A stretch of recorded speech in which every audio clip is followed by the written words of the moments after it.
Hi and welcome to my channel. और आज हम करने जा रहे हैं होम साइंस क्लास 12th का उपभोक्ता शिक्षा और संरक्षण वाला चैप्टर। इसमें हम करेंगे रिवीजन और एनसीईआरटी के सॉल्व क्वेश्चंस। ये क्वेश्चंस जो हैं एक तरह से आपका रिवीजन तो कराएगा ही, ऊपर से मैं आपको ये भी बताती जाऊंगी कि अगर बोर्ड के एग्जाम में इस तरह के क्वेश्चंस आए तो आप किस तरह से उसको अटेम्प्ट करेंगे। क्लियर है? तो आगे बढ़ने से पहले अगर आपने मेरा चैनल सब्सक्राइब नहीं किया है तो फटाफट से सब्सक्राइब कर लो और अपने फ्रेंड्स के साथ शेयर भी करो ताकि वो भी अच्छे नंबर लेकर आ पाए। ओके, उसके बाद कोई प्रॉब्लम हो तो कमेंट बॉक्स में मुझसे पूछना ही मत भूलना। तो आज हम जो लेसन करने जा रहे हैं वो है उपभोक्ता शिक्षा और संरक्षण। हम एनसीईआरटी के क्वेश्चंस करेंगे, लेकिन अपनी कॉपी और पेंसिल ज़रूर साथ में रखना या पेन, ताकि एक तो ये करो कि आप लेसन को पहले पढ़ लो, उसके वीडियोस देख लो ताकि आप इन क्वेश्चंस को खुद ही सॉल्व कर पाओ।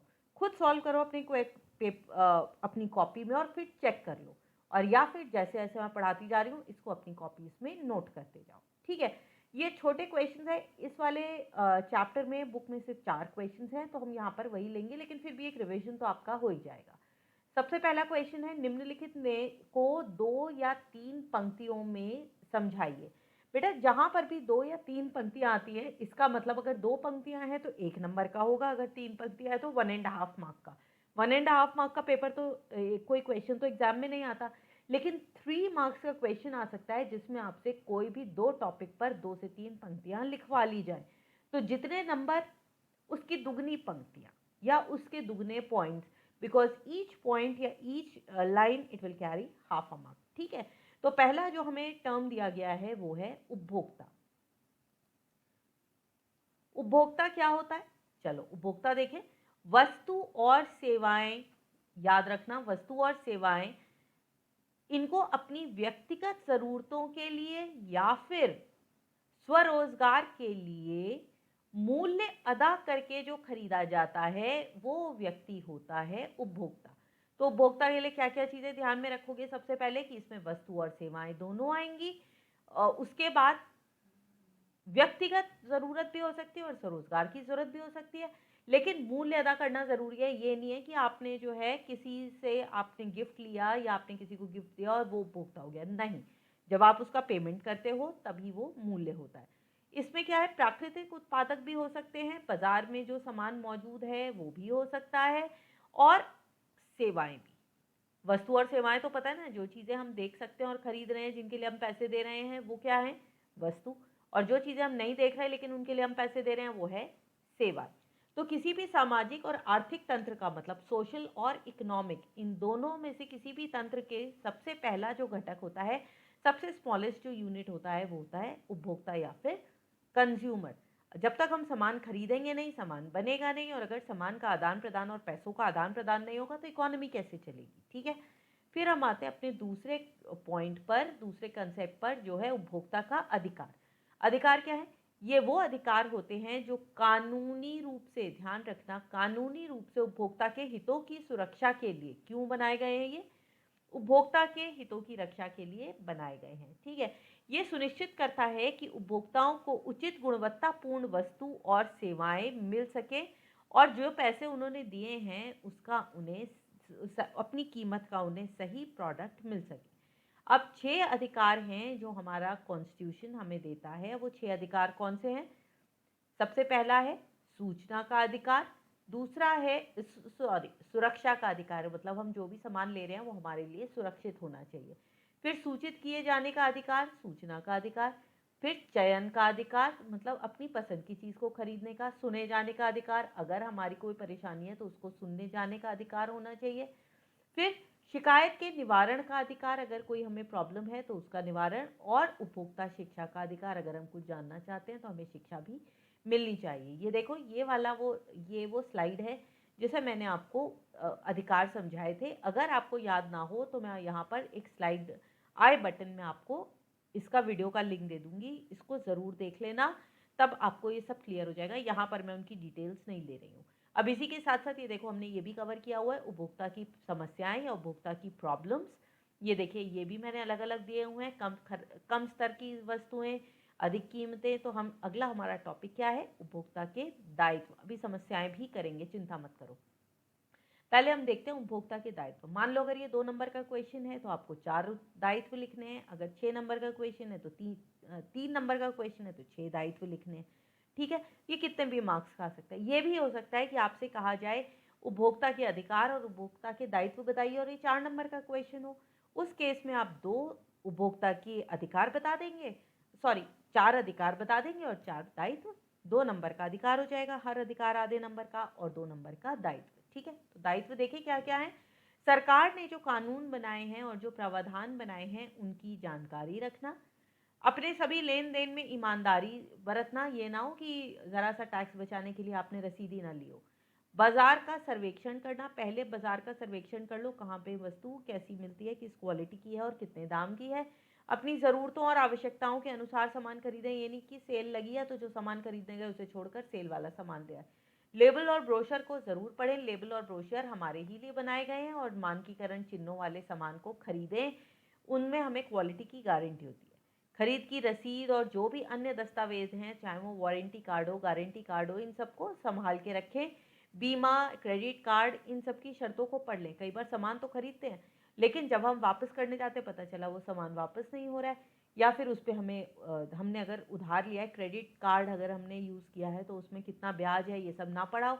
और उपभोक्ता संगठनों की जानकारी ज़रूर रखें और किसी के सदस्य भी बन जाए, ताकि अगर कोई समस्या आए या बाजार में क्या नया आया है, किस तरह की चीज़ें आ रही हैं, उसकी हमें जानकारी रहे। ठीक है, फिर अगला जो हम टर्म करने जा रहे हैं वो है उपभोक्ता संरक्षण अधिनियम।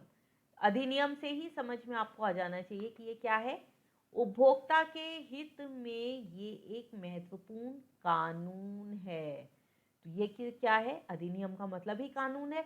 मुख्य कार्य उपभोग इसका मुख्य कार्य क्या है, उपभोक्ताओं को बाजार में मौजूद जो कपटपूर्ण नीतियां हैं उनसे बचाना, मतलब उनसे सुरक्षा करना, और उनकी शिकायतों का निवारण उपलब्ध कराना। तो दोनों चीज़ें, उनसे सुरक्षा भी करता है क्योंकि अधिकार हैं तो लोग उससे डरेंगे, और शिकायतों का निवारण भी। इसका आशय ये है कि जो उपभोक्ता की शिकायतें हैं उनको दूर करने के लिए एक सस्ता और सुगम रास्ता निकालें। ठीक है, फिर हमारा जो अगला टॉपिक है वो है उपभोक्ता की समस्याएं। तो चलो अब हम देखते हैं उपभोक्ता की समस्याएं क्या होता है। अभी मैंने आपको दिखाया था ना उसका पोस्टर सा, जो मैंने स्लाइड बनाया हुआ था। अधिक मुनाफा कमाने के लिए क्या करते हैं, बहुत सारे निर्माता और व्यापारी जो है उपभोक्ताओं का शोषण करते हैं। और शोषण कैसे करते हैं, वो अधिक कीमत लेकर खराब वस्तुएं दे देते हैं। मतलब आपने पैसे जितने के दिए, तो उपभोक्ता का इसका मतलब क्या निकलता है, उपभोक्ता ने जो भी पैसा खर्च किया उसे सही मूल्य उसका नहीं मिल पाया, तो उसने पैसे ज़्यादा खर्च किए लेकिन क्वालिटी उसे खराब मिली। तो ऐसी समस्याओं को सामना करना होता है, और इनमें से कुछ समस्याएं हम देख लेते हैं। जितने नंबर का क्वेश्चन होगा आप उसके हिसाब से लिखोगे। ठीक है, ये भी हो सकता है खराब उत्पादों को बेचना, अधिक कीमतों को लेना, मिलावटखोरी करना, कम नाप तोल देना, गलत एडवर्टाइजमेंट देना, लेबल ना देना, जानकारी ना देना, वजन कम करना, या विभिन्न जो संरक्षण के उपाय हैं, जो उपभोक्ता के अधिकार हैं, उनकी जानकारी ना देना। ठीक है, ये सारे हो गए। इनको डिटेल्स में भी आप कभी भी कर सकते हो, वीडियो देख लेना, सारा रिवीजन हो जाएगा। अब हम आते हैं निम्नलिखित को सूचीबद्ध करिए। ये अगला हमारा क्वेश्चन है। इसमें पहला है कोई भी 3 उपभोक्ता के अधिकार। हम अभी अभी तो इसे कर चुके हैं तो डिटेल्स नहीं करते। मैंने यहाँ पर कोई भी 3 दे दिए हैं, सुरक्षा का अधिकार, चयन का अधिकार और शिकायत की निवारण का अधिकार। ये कोई भी हो सकते हैं। ठीक है, हमारा अगला क्वेश्चन क्या है, सूचीबद्ध क्या करना है, कोई भी 3 उपभोक्ता के दायित्व। अब भी बिल्कुल यही किया है, शॉर्ट में देख लेते हैं। लेन देन में ईमानदारी रखना, बाजार का सर्वेक्षण करना, अपनी ज़रूरतों के हिसाब से चयन करना, और खरीदते समय लेबल और ब्रोशर को पढ़ना। मैंने 4 दिए हैं, आप कोई भी 3 लिख सकते हैं। अगला क्या है हमारा बुक में, कि कोई भी 5 उपभोक्ता की समस्याएं देना। तो कोई भी समस्याएं, अगर 5 उपभोक्ता की समस्याएं, तो ये 2.5 नंबर का क्वेश्चन बड़े आराम से बन सकता है। लेकिन अगर एग्जाम में आता है 5 उपभोक्ता की समस्याएं, तो 2.5 नंबर का तो पेपर नहीं होगा, आधे नंबर का कुछ भी दे सकता है। मान लो ये दे दें कि सुमित्रा जो है बाजार में गई और उसने जो सब्जी खरीदी, वहां पर जो दुकानदार था उसने बाट का इस्तेमाल करने की बजाय एक पत्थर रख दिया। क्या ये सही है? तो आप बताओगे नहीं, ये सही नहीं है, ये उपभोक्ता की समस्या है जिसका निवारण किया जा सकता है। और उसके बाद उस क्वेश्चन के इस पार्ट के बाद पूछा जा सकता है ऐसी और कौन कौन सी 5 समस्याएं हैं जो उपभोक्ता को फेस करनी पड़ती है, तो आप उसको हाँ लिखने के बाद ये समस्याएं भी बताओगे। समस्याएं क्या है? कम स्तर वाली चीज को देना, मिलावट वाला सामान देना, अधिक कीमतें देना, उपभोक्ता को जानकारी न देना, और या फिर त्रुटिपूर्ण जानकारी देना और सही जानकारी ना देना। ठीक है, अब अगला क्या है हमारा? कोई भी 3 मानकीकरण चिन्ह बताना। ये तो आपको पक्का याद होंगे, अभी करा था, फर्स्ट टर्म में भी करा है, बार बार करते आ रहे हैं हम। आईएसआई हो गया, एगमार्क हो गया, एफपी हो गया, हॉलमार्क हो गया, वुलमार्क हो गया, सिलमार्क हो गया। आप कोई से भी 3 मानकीकरण चिन्ह दे सकते हैं। ओके, चलो अब हम थर्ड क्वेश्चन पे आते हैं। थर्ड क्वेश्चन क्या है? बताइए निम्नलिखित वाक्य सत्य है या असत्य। ज़्यादातर ये अब आएगा नहीं आपको, क्योंकि ये 1 मार्कर्स में आता था, लेकिन फिर भी आपका रिवीजन तो है ही और बुक में है, तो मैं उसको डिस्कस ज़रूर कर लेती हूँ। आईएसआई मार्क जो है वो BIS द्वारा दिया जाता है। याद करो, याद दिया जाता है कि नहीं? बिल्कुल दिया जाता है, ये सही है, सही जवाब। एग मार्क कृषि उत्पादकों के लिए होता है, बिल्कुल सही। आटा, हल्दी, इन सब के ऊपर होता है। बेटा एक चीज़ ध्यान रखना, ये नहीं है कि ये आ ही नहीं सकता एग्जाम में। ठीक है, 2 नंबर का क्वेश्चन है, आपसे पूछ लेंगे कि बताओ, ये 2 नंबर का क्वेश्चन है कि इन इन चीज़ों पर कौन सा निशान होता है। आटे पे कौन सा निशान होगा, ये बताओ। सोने पे कौन सा निशान होगा, ये बताओ। ऊन के ऊपर कौन सा निशान होगा, ये बताओ। और इस तरह की आपको 4 चीज़ें दे दी जाएंगी और 2 नंबर का क्वेश्चन बन जाएगा। उसके बाद इनको बनाना भी सीख लेना। ये भी आ सकता है कि हल्दी और आटे पे कौन सा निशान होता है, उसे बना के दिखाओ। तो पहले आपको ये भी बताना पड़ेगा निशान कौन सा होता है, और फिर उसे बनाना भी पड़ेगा। तो इस तरह से 2 नंबर के क्वेश्चन आपके बन जाएंगे। ठीक है, फिर हम आते हैं क्वेश्चन नंबर 4 पर। उपभोक्ता शिक्षा और संरक्षण की मूलभूत संकल्पनाओं की चर्चा कीजिए। ये तो मूलभूत संकल्पना है, क्योंकि ये बुक का क्वेश्चन है, आप पीछे जाओगे संकल्पनाएं देख लोगे। लेकिन एग्जाम में क्या होगा? एग्जाम में संकल्पनाएं नहीं आएंगी, टर्म्स आएंगे। तो टर्म्स कैसे आ सकते हैं?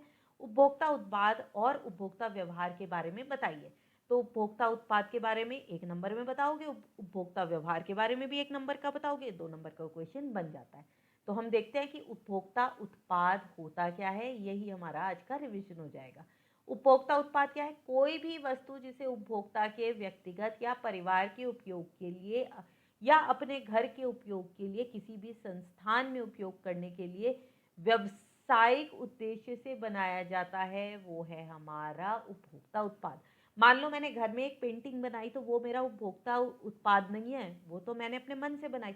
लेकिन अगर मैं पेंटिंग बना के उसे बाहर बेच रही हूँ, तो वो उपभोक्ता का उत्पाद है। ठीक है, अगला हमारा क्वेश्चन है, अगला जो हमारा टर्म है वो है उपभोक्ता की उपभोक्ता व्यवहार। उपभोक्ता व्यवहार क्या है?